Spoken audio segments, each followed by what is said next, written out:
This episode of the Helping Healing Humor podcast is brought to you in partnership with ministryleague.com. We would love for more people to discover this show, so please rate and review us on iTunes or your podcast provider. Feel free to share on your social media and subscribe at benandtravis.com for the free ebook, 28 Days of Focused Living. Welcome into the Helping Healing Humor podcast with Ben and Travis. We're thankful for you joining us for part 2 of our discussion tackling the dangers of lust. We hope that it's beneficial for all those who hear. And I think the main point I want to make is that, once again, God can redeem these situations. Absolutely. It's so, you see people all the time who get caught up in these things and they feel like their life is over. And I can speak from experience that, I've had struggle. I've dealt with the divorce side. I've dealt with this, the need to be accepted or to be in control of a chaotic situation. And man, God has just worked wonders in my life. To some degree, I think as long as I've got a pulse, there'll be some issues there. Yep. But the beauty of it is that God is more than willing to come alongside us.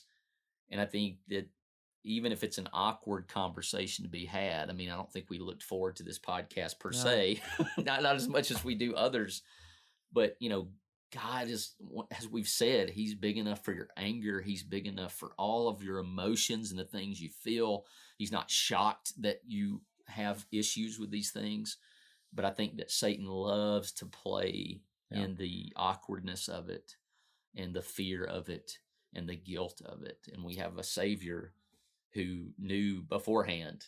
Yeah. He gave us the sexual desire to be in a healthy relationship, to be experienced. And I think that a lot of times we've allowed the shame that's attached to an unhealthy use of that desire to keep us from fully enjoying what God has given us as well.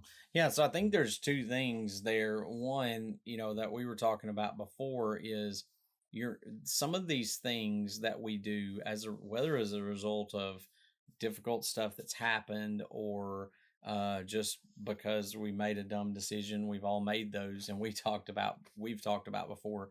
Thankfully, we did not have the internet as much of a part of our lives and cell phones as much of a part of our lives as they do now, because we'd have probably been in a lot of trouble.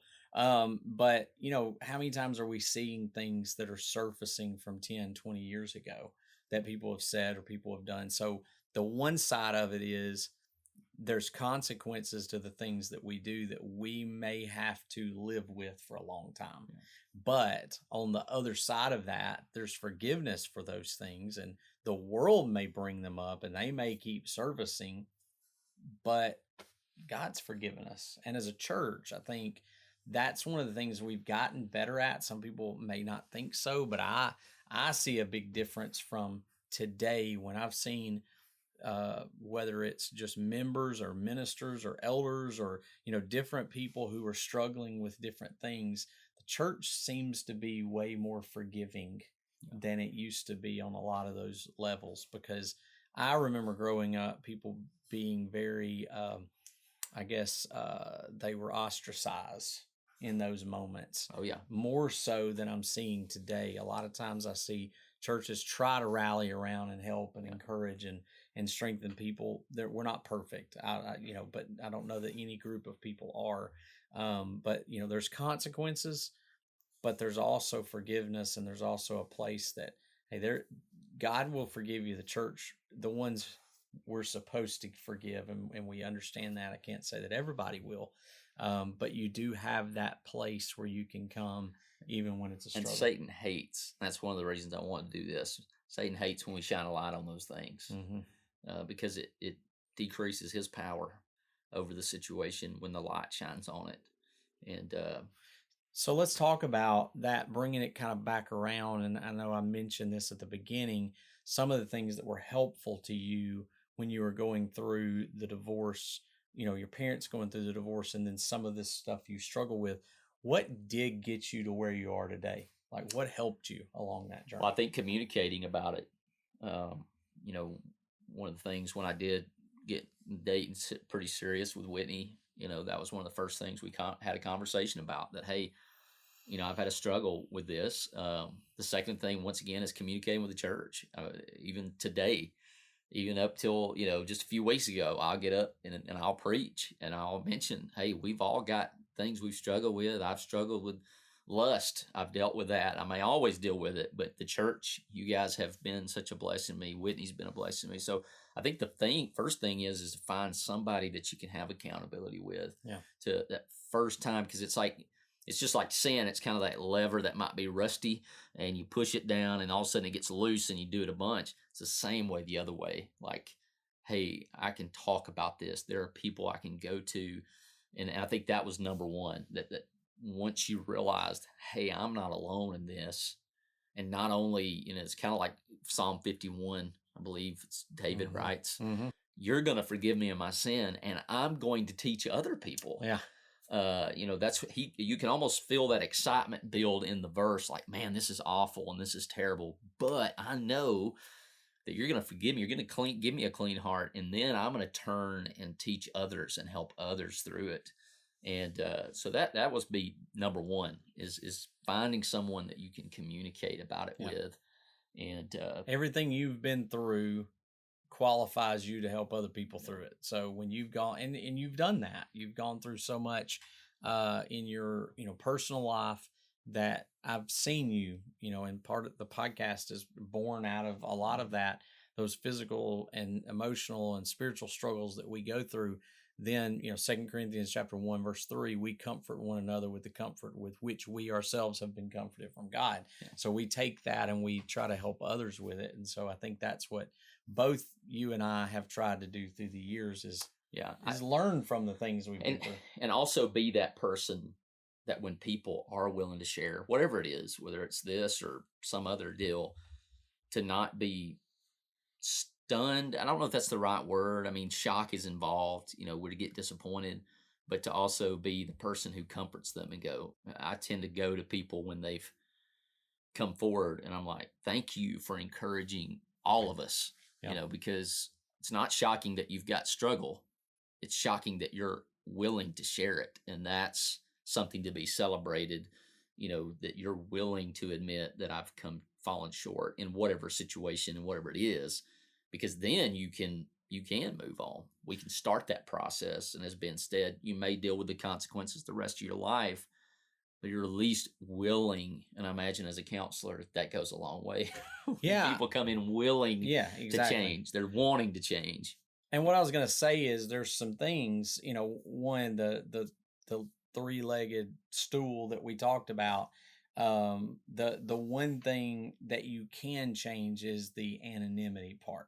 You can't change the affordability. You can't change the accessibility, but what you said was go talk to somebody. And that's how you can change the anonymity. It will not remain anonymous if you are talking to people about it. Yeah. So there are groups, if you're struggling in that area. Covenant Eyes is a group you can go on. And that's not the only one. There's several like that, I believe, where you can go and you can have it put on your phone. Apps put on your phone, your computer, that if you try to look at anything, it sends it to an accountability partner. So that accountability is a fourth A. The accountability is what we need. So that it may just be me calling up Travis and saying, hey, how are you doing today? How have you done today? Let's talk about it. Having that in AA, they call sponsors. There's SA groups.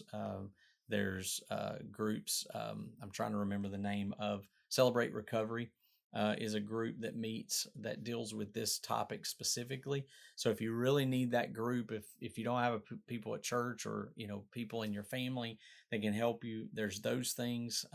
Covenant Eyes will send those things to friends who can then call you and go, hey, I saw where you tried to pull something up. And then sometimes for some people, it's just the ability to talk to them and go, hey, I've been having this struggle. So, find a way to kick that leg out from under it. Let it be out in the open. Talk to people about it. Hey, this is a struggle of mine.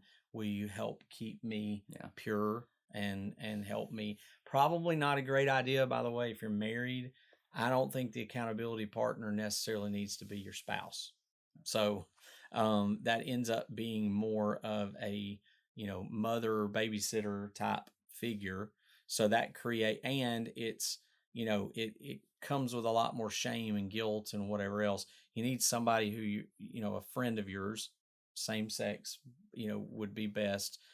Because if Travis is keeping me accountable, it's better than some girl that is not my wife. The one that's hearing about this. That's just never healthy either. So somebody that you trust, that you can, that will call you, that will challenge you, that will talk to you, and that will help you. And so that's the very first step that I usually do in encouraging people who come in for counseling, is make sure some people know. I think along those lines, depending on the relationship, you want to have a strong relationship with this person. But if you know somebody who's going through trauma, I think the question that you can ask them is, hey man, how are you coping with this? Yeah. Like just checking on people, making sure it's a healthy way, because we all cope in different ways.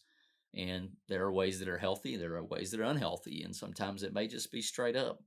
If you've got that type of relationship, hey, I know you're going through something. How are you coping with it? I think as a youth minister, that might be a decent approach with somebody that you have a good relationship with. I know that's usually the role Will fulfills. He'd be like, all right, so as a youth minister, how do I need to handle this? And, that may be a simple question. You don't have to say it just like that.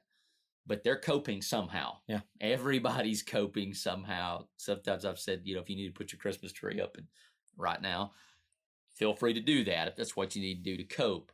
But there are healthy ways, there are unhealthy ways. And as we stated before, Jesus is pretty explicit on don't trust your heart. Well, I've heard Lonnie say several times, I didn't create it. I can't change it. How do I cope with it? There's a lot of things in life that hit us that we don't create. We weren't a part of making that happen. When you were a kid, you didn't have a choice about the divorce of your parents. You couldn't really change it, but you found a way to cope with it. Might have been an unhealthy way to cope with it, but you found a way to cope with it. And so what we try to do and what we want people to do is find healthier ways to cope with it. So, just a couple of things just to help you, just a reminder about some of that, what I've heard, and you can help me if maybe I've missed something, but, you need those people to talk to. You need to cut out whatever it is. If Facebook, if Instagram, if your internet, is becoming a problem. Parents, if you see this with your kids, flip phones, they still have them. I did that a few years ago. I went to a flip phone. It wasn't really with this, but I just went from one because I was too connected. Yeah. And I went about 6 months with a flip phone, and it was a nice little reset. May need to do it again. Put your computer in in the living room. Nobody's allowed on it except for when everybody's in the room. Yeah, I mean, I would, dude, and I'm not your kids' parents, but man, I just would not be in their room. No, nothing that can connect. They just don't need that level of privacy. That's my personal opinion. You do what you need to do, but man, that would be a huge thing that I would check. I would make sure. So, making sure those things are, safe, taking care of, having somebody else know about it. And then I think, what else would you say would be important in that struggle? Anything else? I will say in my teenage years, playing a sport was huge because I came home and I was tired and I went to bed. I didn't have a lot of energy, a job. And I'm not saying you need to stay busy all the time because you can't. You'll run yourself ragged, and that's not a great way to cope either. But, spend time with people. Yeah. Spend time with people having that you other trust. Other outlets. Yeah, is a good thing. Working out, lifting, doing those things, finding a hobby that and you typically know when you're slipping into some situation you don't need to be in, and keeping yourself out of that circumstance. Yeah. And of course, praying and studying God's word, and realizing, as I've stated again, what feels good is not a qualifier of what is good. I guess in some levels, not trusting yourself. Don't put yourself in a situation, and that goes for any sin, that's going to make the situation worse and make it harder on you. Yeah, and I think one of the things that drives any addiction is helplessness or shame. Guilt, shame, helplessness. So, when those things are kind of at the root, then you have to start, looking for and finding some ways to understand that, hey, those things, yeah, I messed up. Don't let that drive you back Oh, into yeah. it, Oh, because that's, man. well, I Yeah. messed up, so might as well, whatever. So, making sure that's where that accountability guy comes in and goes, hey man, I know you messed up. It's okay. Let's start all over again. Let's get to the point. And when you start feeling the shame or the guilt or the helplessness, that's actually when you start looking for those things. It may take a couple of days. It may take some Oh, I time. can't agree with you Yeah. more, because it was a hopeless feeling, and it was that cycle. Man, I don't want to do this, and then it happens, there. and Yeah. it's like it's almost like it takes weeks to get over it and get your mind straight back to all you did was hit the reset button, and that's kind of how life goes. Yep. It really is, and that's the beauty of that verse. His mercies are new every morning, and he knows all the evidence. He knows more than anybody else, and yet he chooses to forgive. And man, I can't agree with what you said there. Yeah. Anymore. And if you're looking for some reading material, if it's something that's really been something that you've struggled with, or somebody that's struggling with, it's some deeper stuff. I wouldn't necessarily hand this to a teenager per se, but as a parent, just to kind of understand it, Patrick Carnes has a lot of material out about this, and so finding some of his stuff. I'm saying one of his books was deeper. I think there's probably some different ones, but he's studied this and he's talked about this on a lot of different levels. And so if you just want some more reading level or more stuff to read on it, then I think that would be a good resource.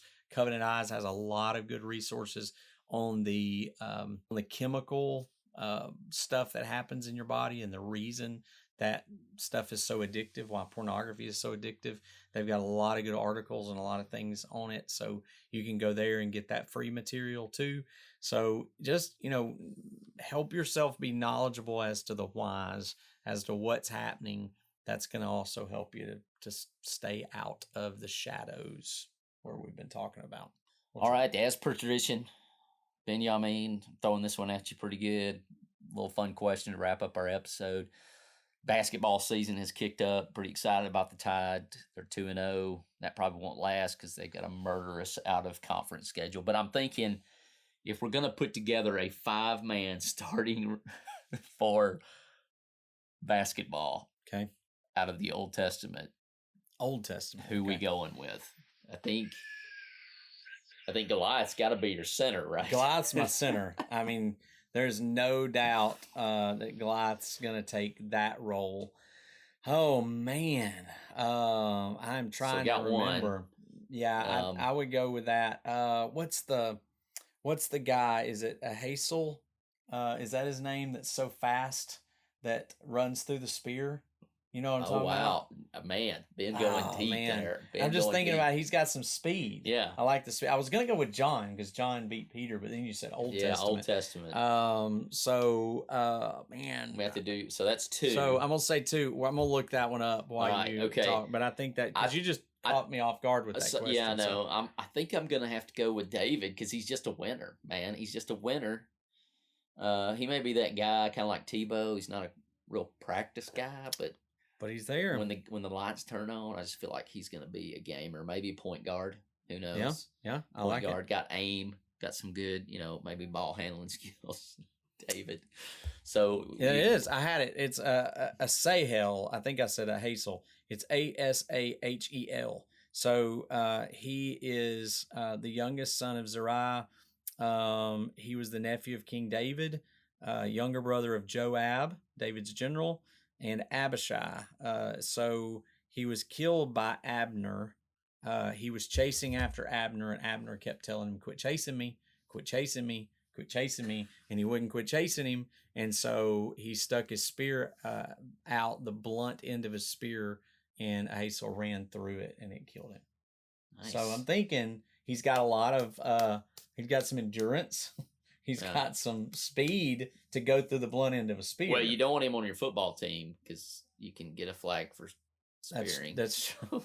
No, that would be Abner. Abner. Anyway, Abner would be so I would go with disqualified. I'd go with him.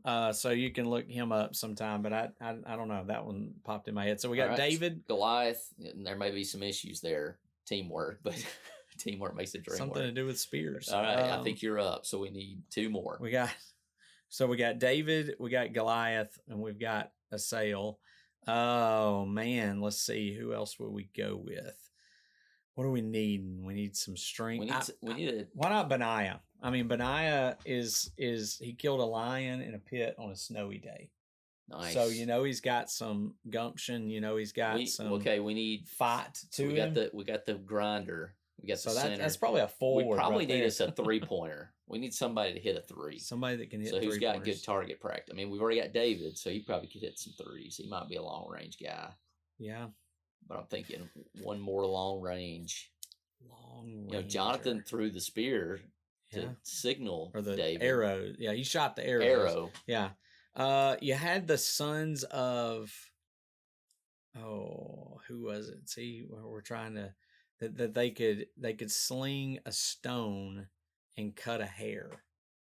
You remember that? There you they go. could sling stone. There's your Steph so Curry. they could sling a stone. 3-point city. And yeah, I mean that's pretty. I would go with them. So we've even got our 6th man off the bench. We'd be swapping. Are they brothers? I think there was like a whole group of them. So this is Judges chapter 20 and verse 16. Among these soldiers were 700 select troops who were left-handed, and each one could sling a stone at a hair and not miss. All right. So any of those guys. Any of those 700 guys. We're just going to take one of them. Yeah. I didn't realize it was 700. There you go. So that's a pretty solid there's group your of 5 people. group of starters for basketball. Well, Ben, I like it. appreciate the discussion. Yes, sir. Ready to thrive in your ministry work? Heritage Christian University has just released their upcoming spring semester course offerings. Courses such as History of the Bible with Wayne Kilpatrick, Marriage and Family Counseling with Jeffrey Brothers, or Acts with Justin Guin. To see all the classes available, visit www.hcu.edu or email media@hcu.edu for more information. Nearly all of these classes were created to be taken remotely, so no matter your schedule or location, you can be a part of learning more about the Bible this year. The deadline to apply is December 1st, so don't wait. Apply today.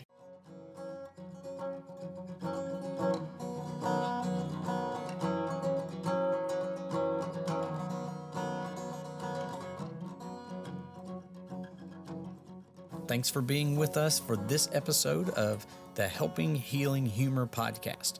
Be sure to download our free ebook, 28 Days of Focused Living, at benandtravis.com and receive all of our Helping Healing and Humor extra content directly in your inbox. We look forward to having you join us at the same Ben and Travis time, same Ben and Travis channel.